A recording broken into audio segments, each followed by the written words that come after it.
You see something crazy going on, and your first instinct may be to run away from it or run toward it, or maybe you pick up your cell phone and you start recording it. Oh, but what if a police officer asked you to put down your phone and help? Would you? Well, that's a big question. Well, you better if you're in South Carolina, that is. Our sister station in Charlotte takes a closer look at the law and why it matters now. In an intense scene, 22-year-old Brian Martin leading deputies on a high-speed chase before his car flips over. Surprisingly, Martin gets out of the car with his 2-year-old daughter and begins to scuffle with the only deputy on scene. We learned today the baby girl's arm was broken. All of this happening as a group of bystanders watched, some even recording the scene on their phones, not assisting the deputy. We asked people in Rock Hill what they would do if this happened in front of them. I think that I would have tried more to get to help out, but I'd have tried more to get the youngin' out, the kid out of the way. I would probably help him out because it would be the right thing to do, I think. If it was a civilian, I mean, I would do the same exact thing. All of these people would be doing the right thing if the deputy asked for assistance. State law says officers can call out for help from bystanders if the suspect resists arrest. I really wouldn't help him because I really don't know what's going on or anything like that, so it's not my place to step in. This young man shocked to learn if he refused to help an officer, he could face some serious consequences. Section 23-1570 of the South Carolina State Code of Laws says any person refusing to assist an officer could be charged with a misdemeanor, fined, or even serve time in jail. They could arrest me for that? Boy, that's messed up right there. I ain't gonna lie to you. That's really messed up. His reaction was precious. Can you believe that? I couldn't believe that. Checking on the numbers of how many arrests have been made for people not helping out officers, there were none.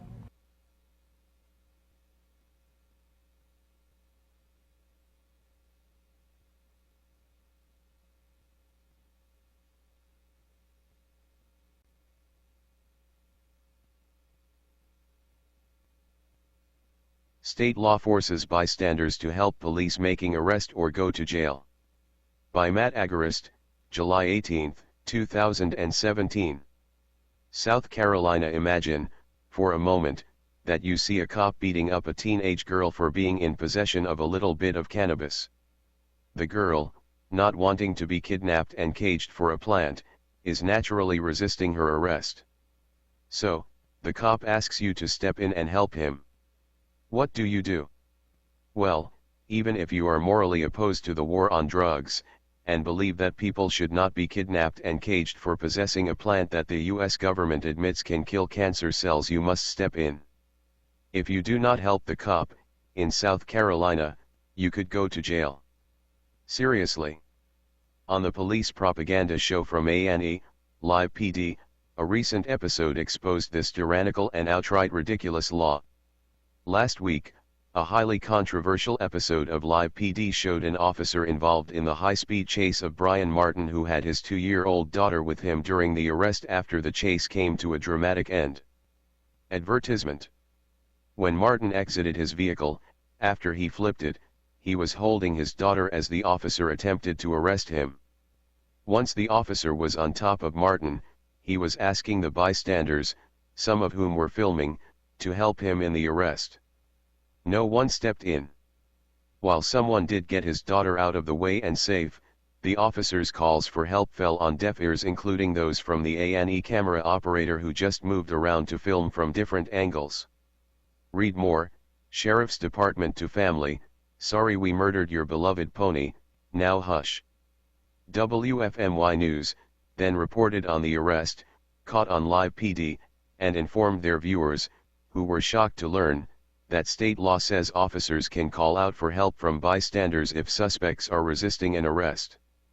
Section 23-15-70 of the SC Code of Laws states any person refusing to assist the officer could be charged with a misdemeanor, fined $30 to $100 or imprisoned 30 days in jail. The entire Section 23-15-70, call out for assistance or posse comitatus, penalty for refusing to assist reads as follows. Any sheriff, deputy sheriff, constable, or other officer specially empowered may call out the bystanders or posse comitatus of the proper county to his assistance whenever he is resisted or has reasonable grounds to suspect and believe that such assistance will be necessary in the service or execution of process in any criminal case, and any deputy sheriff may call out such posse comitatus to assist in enforcing the laws and in arresting violators or suspected violators thereof. Any person refusing to assist as one of the posse comitatus in the service or execution of such process, when required by the sheriff, deputy sheriff, constable, or other officer, shall be liable to be indicted therefor, and upon conviction shall be fined and imprisoned, at the discretion of the court. Any person who shall fail to respond and render assistance when summoned by a deputy sheriff to assist in enforcing the laws and in arresting violators or suspected violators thereof shall be guilty of a misdemeanor, and, upon conviction, shall be fined not less than $30 nor more than $100 or imprisoned for 30 days. While Martin's case is an extreme one, the fact is that police apprehend and arrest otherwise entirely innocent people on a daily basis. Laws like this one open up Pandora's box in regards to the potential for ominous scenarios to play out. Read more, video, citizens team up and take down LAPD spy drone. While many people would likely step in to break up a severely one-sided fight, there should never be a requirement to do so. Threatening entirely innocent people with fines and jail for refusing to put themselves in harm's way to help an officer who may or may not be violating the rights of an innocent person is nothing short of tyrannical and goes against all measures of a free society. What do you think? Should people be thrown in jail for refusing to help a police officer who is asking for their assistance? Let us know in the comments below.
Hey Sheriff, we have a question about why your office, your intelligence division, is investigating private citizens for criminal investigation that happen to be activists that are overseeing your department.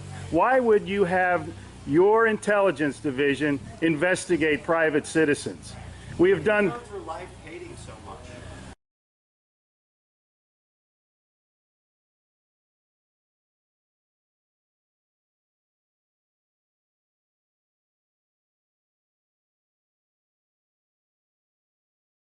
Sir, we don't hate anyone. We love freedom and we love American people.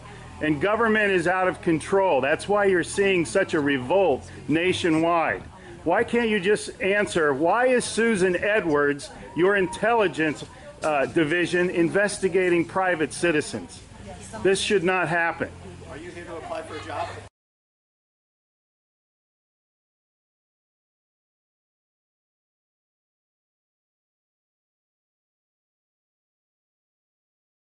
Possibly I might be applying for a job, but that's irrelevant to my question. Why would you ask that question? Well, enjoy the fair. Okay. Excuse me.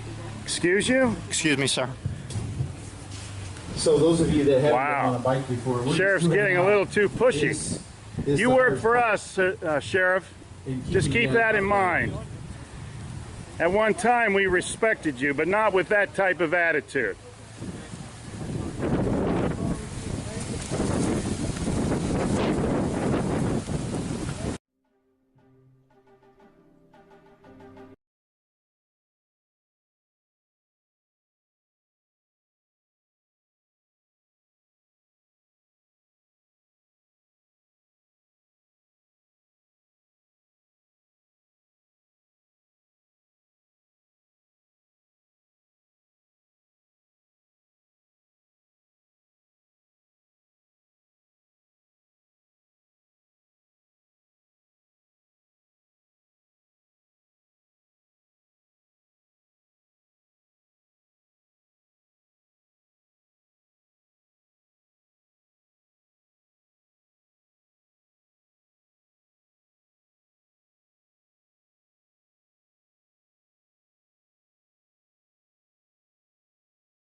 Hey Charlotte County, this is Charlotte County Cop Watch, and I wanted to explain what fair use is. You can use pieces of news articles if you're doing it for news reporting, you have commentary, and you're doing it for education purposes. So that's what fair use is, as you can see right here. Another reason why I wanted to make this video is to let you know I have just joined with Patreon. A nice thing with Patreon, I make no money on YouTube. They took the money away years ago, and so this is another way to give, and it's a nice thing too because you can give monthly. You can give $1, $5, $10, whatever. I do 4 to 5 hours a day on trying to wake the sheep up on how corrupt it is and different ways that you can fight the corruption. So Patreon is a way that you can do it, and then of course the old way is still there. Donate to Sheriff County Cop Watch with PayPal or credit card. So keep that in mind. 4 to 5 hours a day. I make no money, but the corruption happened to me and I'm sick of it, so I'm trying to wake people up. But my wife would love it if if we could get some help out there. There's 47,000 subscribers. Just think if each one of you subscribers just gave let's say actually yes, $1 a month. 47,000 subscribers gave $1 a month.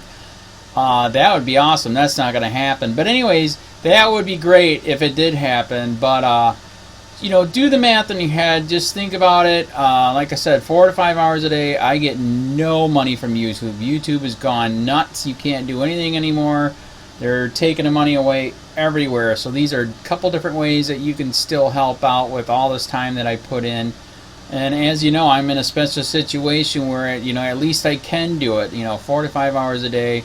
We have a cleaning company during the day. That's what allows me to do this, and we're debt free. So this is my hobby. I don't go fishing and all that other crap. I try to save the world.